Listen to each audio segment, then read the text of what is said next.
Okay. What? Oh. It's recording now. Okay. All right. Okay. Here we go. Okay. So, hello. Well, hello. Hello. What is your name? My name is Sandra Jean Mary Barbara Westhoff Fiersick. Okay. Well, today we're going to interview you about World War II and what your father did in World War II. Oh, wonderful, wonderful. So how old are you now? I am 71. Okay, that's cool. That's Yes. cool. Mm-hmm. Yes, and you are my grandmother. I forgot to mention that. Yes, I am. Yes, you're not you are. I am. Yes. Yes.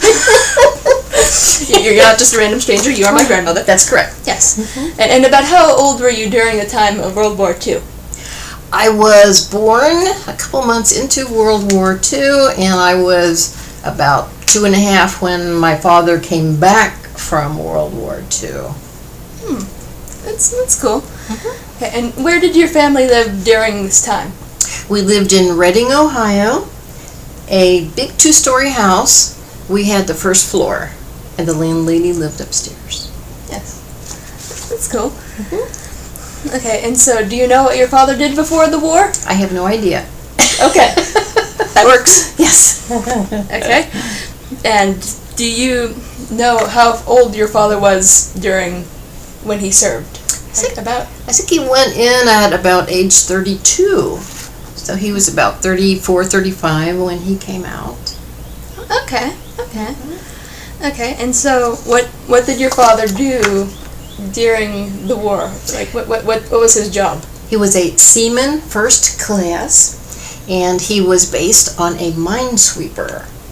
And the minesweeper was around the Philippines and Guam and Borneo and probably some other places which I have forgotten at this point. Yes, around the Asian. Yes. Okay, that's cool. Mm-hmm. Okay. And do you know what position he was in? Just what rank? Seaman first class. Okay, and first class is usually pretty high up, so okay, that works. I hope so. Mm-hmm. Okay, and how long did he serve during the war? 2.5 years. Okay, that's a long time to serve in a war. Yes, it is. It is. Yes, he did send some pictures back, which I have, and it shows some of the big ships around him exploding. It shows the smoke coming up out of them. So Wow. He was right in the thick of the war. Mm-hmm. Oh, talk about a cool picture to send home. Yes. Yeah. Unfortunately, they were fairly far away, so the ships are about this big. But you can still see them. You can tell they exploded. Yes. Yes. Mm-hmm. Okay. And do you know if your father was at a certain battle or a well-known place or event that happened? I seem to recall him saying when the treaty was signed, it was signed on a ship. Oh, really? And I believe he was on one of the surrounding ships, kind of like observing that main ship. He was like around the place of the treaty? Yes. Mm-hmm. Oh, that's really awesome. Yeah, I thought so. Yeah. Okay, so did your father ever write home about what he did, about his family, about... If he did, I never found any letters that my mother may have saved. He did talk about it a lot. My brother and I used to sit at the kitchen table after dinner, and he would sit there and he would tell us his war stories. Ooh. Mm-hmm. So that's, I think, why I kind of am more attuned to it, because I did hear a lot about it. Yeah. So what kind of stories were you, told? Do you know? Like, did you ever hear anything from what people told you about it? No, not really. There's one I remember because it was funny. They had landed, and there was kind of like a war going around. I'm not sure why they landed, and he said they had been drinking, he and a couple of their buddies, and they were walking down this road singing loud songs. And then they went back and they found out that the enemy was all around them, and for some reason they didn't shoot them. Oh my gosh.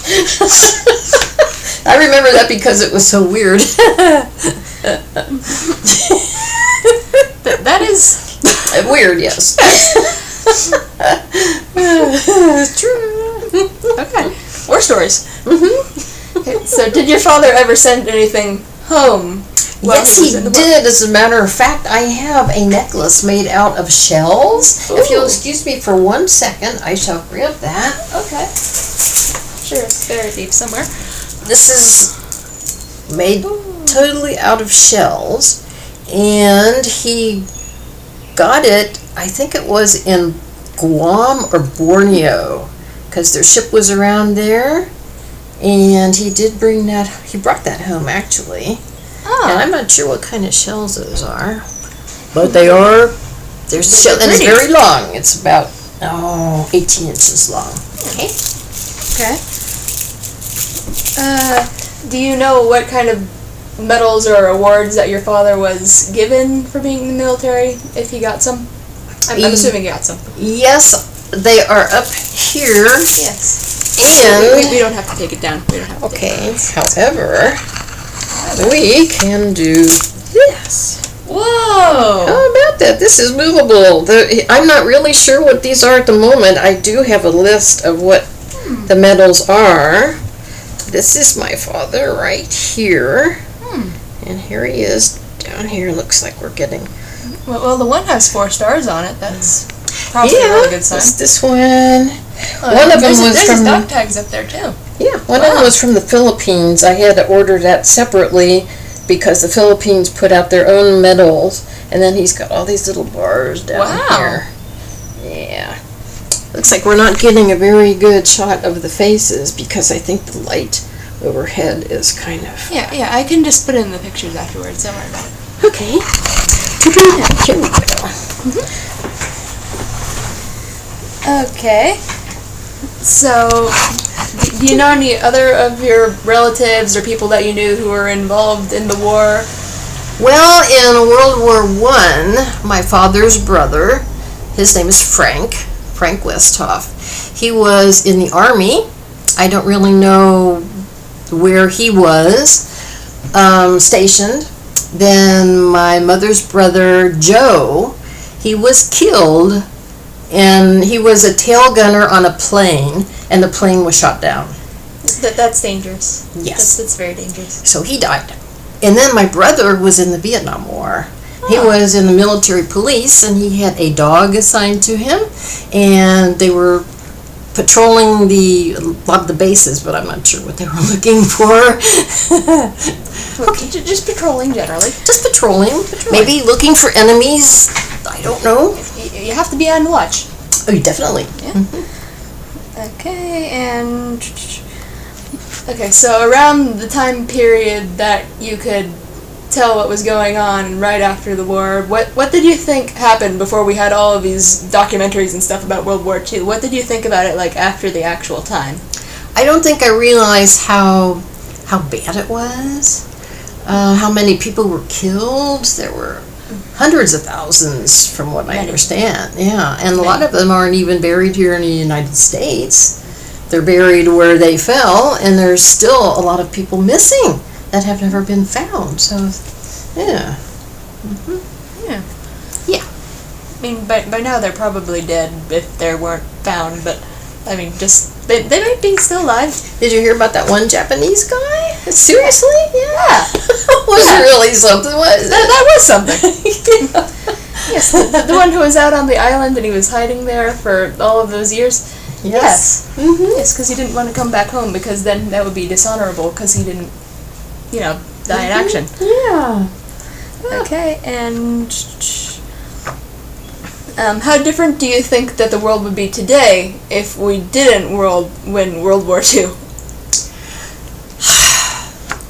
Well, hopefully we would have, if we didn't do anything at that point, hopefully we would have done something at a later point. The killing of the Jews, the racism, I'm hopefully thinking that the United States would have stepped in somewhere and put an end to it. Yeah, because I didn't actually get the word out about all of the stuff that was actually happening until late in the war. So, Yes. so we didn't actually know about that Right. for a long time after it was happening. Okay, and Okay, so do you know how, if at all, any knowledge of the war or the war itself may have like changed or shaped you as a person, the person you are today? No. Like, okay, you're being honest. That's good. That's good. I have kind of like a soft spot for veterans and things war related. Yeah, we have a lot of military people in our family. Yes, We do. Yes. we do. Okay, and is there one thing or memory in particular that sticks out from you during this time? Like when you think about this time, is there one thing that you jump to right away, or anything, or do you just think of nothing? I just kind of think of the entire thing in one big hunk. Everything kind of like melded together. Not one thing really stands out. It's just kind of like one solid mass. Yeah, I can see that. Good. Okay, well that was the last question. Oh, okay. The interview is over. Okay, and thank you for your time. You're welcome. It's been very interesting. Anything you would like to say to my class? Yes, Amanda's very good at asking questions. Yes, I hope she gets a quadruple A+ on this. Yes. Okay. Okay. Okay, so figure out how to turn this off.